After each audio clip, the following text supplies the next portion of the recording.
Hello everyone, my name is Ming Kang.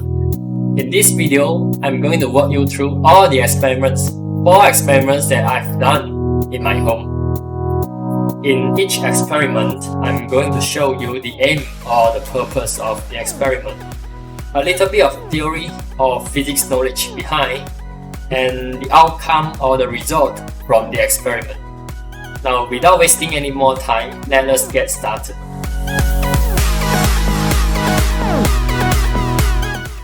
First experiment is to calculate the speed of light using processed cheese and microwave. The wave inside a microwave machine forms a standing wave because of all the reflections at the internal. Now the speed of microwave, which is the speed of light, can be calculated by multiplying its frequency and wavelength. Now we get the frequency at the back of a microwave machine, but how about the wavelength?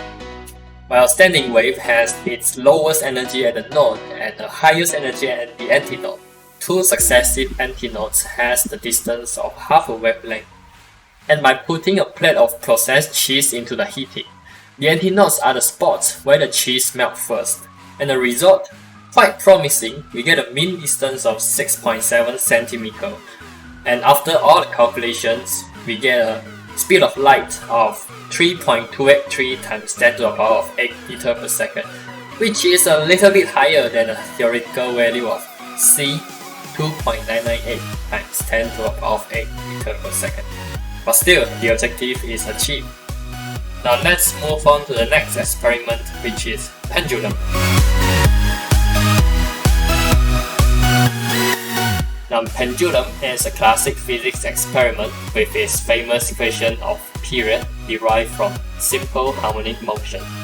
The aim of this experiment is to verify this equation by calculating the gravitational acceleration from the experiment G with the real-world average, which is 9.81 meter per second squared. Instead of using ordinary stopwatch to measure the period of the oscillation, I use a phone to record the experiment and use a computer software called Tracker to watch the video frame by frame so I can keep track of the motion and measure the period of oscillation to a higher accuracy.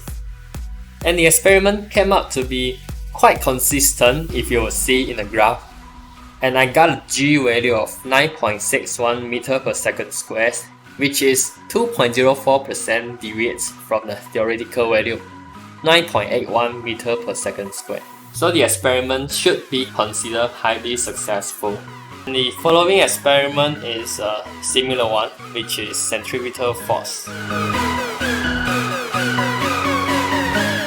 This experiment is to verify the equation of centripetal force, and the method is the same as the previous one, which is to compare the G value. And the experiment is set up as shown in the diagram, and instead of machine, my hand is doing the turning, which could contribute some errors to the experiment.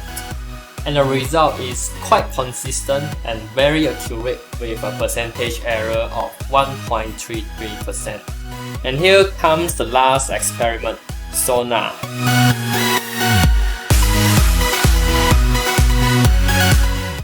Sonar is a device used to measure the distance of an obstacle by emitting sound waves and receiving its reflection.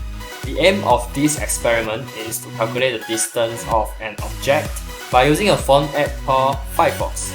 So basically, it uses phone speakers to send out a special tone, special sound, and uses phone's microphone to detect the same sound. At the same time, record the time interval and calculating the distance based on the time interval. And the results are acceptable with a mean percentage of error of 5.97. And that's all from this video. I hope you enjoyed it. And remember, life is full of experiments and discoveries. Thank you.